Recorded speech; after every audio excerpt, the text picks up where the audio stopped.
In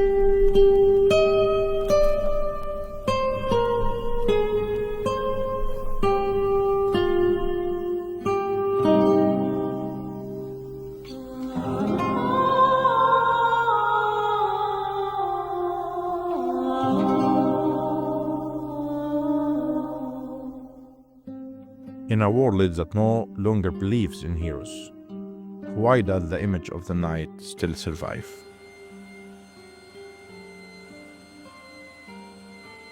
Across centuries, civilizations have imagined the knight as a figure of courage and honor.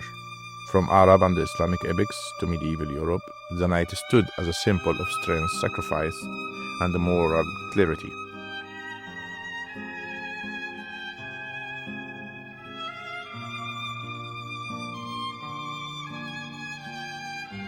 Art history, too, has spoken many times. The knight and the horse have been sculpted, painted, monumentalized. For me, the knight is not a monument, not a celebration of authority, not a theatrical display of dominions. The knight is a question about values we seem to have misplaced: courage, dignity, ethical strength, and yet, my connection to this figure does not begin with history. It begins with memory. A child holding a brightly colored sugar horse, the Moulid horse, that called in Egypt Husan al-Moulid, Husan al-Sukkar, of Egyptian folk tradition, a fragile, decorative sweet. This image, so distant from armored warriors, quietly shaped my perception of chivalry, because in that fragile sugar figure, there was no aggression, only celebration, only innocence, and somewhere between the heroic knight of legend and the delicate horse of childhood, my work began to take form.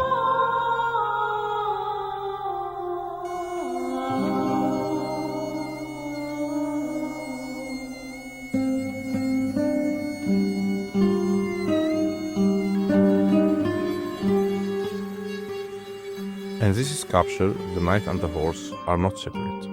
There is no hierarchy, no visible dominions. They merge into a single condensed mass, a unified body. The form approaches architecture more than anatomy. It is constructed, balanced, distilled. Edges dissolve, counters interlock. Human and the animal became inseparable. At first glance, the sculpture appears still, almost silent. But this silence is intentional. Instead of dramatic movement, I choose compression, stillness, weight. The dynamism exists elsewhere, on the surface, through repetition, through carved rhythms. The subtle variations that animate light and shadow. Movement exists within the quiet.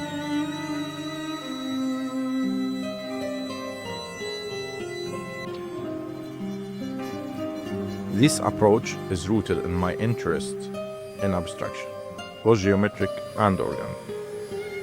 I am drawn to structure, to the dialogue between mass and the void, to the architectural presence of form. The knight here is not narrating a story. He is becoming a structure, and yet the emotional dimension remains, because the theme itself carries centuries of memory. The knight persists in a collective imagination, not simply because of history, but because of longing. We long for figures who stand firmly, who confront chaos, who embody integrity. Perhaps that is why the knight and the horse remain relevant today. This sculpture is a part of a larger, ongoing project, a body of work I have been developing for years. With each new piece, I return to the same symbol, not to repeat it, but to refine it, to strip it down, to rediscover it.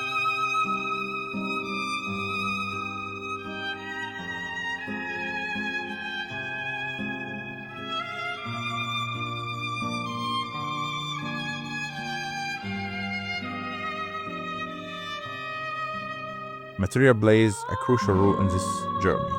Wood, stone, especially alabaster. These are not neutral choices. They carry warmth and density, veins and tonal depths, opacity and translucency. They resist, they respond, they shape the idea as much as I do in carving them. I am not embodying a figure, I am negotiating with material. Perhaps that is what chivalry means to me now.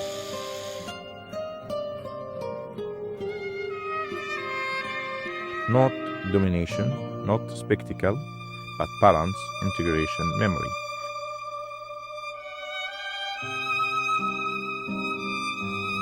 Between heroism and innocence, between monument and toy, between history and personal experience.